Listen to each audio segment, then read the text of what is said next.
দাঁড়িয়ে মনে হয় জীবনও এক অন্তহীন যাত্রা।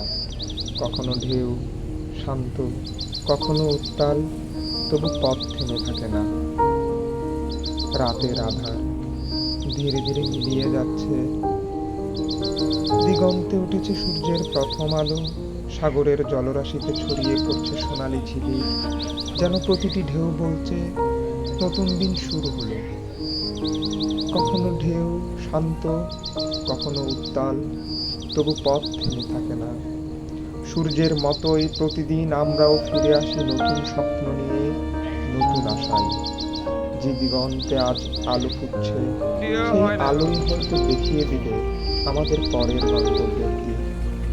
তাই এই সূর্যোদয় শুধু এক দৃশ্য নয়, এ এক অনুপ্রেরণা, এক প্রতিশ্রুতি যে যাত্রা এখনো বাকি আছে। এই শান্ত দৃশ্যের মাঝে মনে হয় পৃথিবী আবার নতুন করে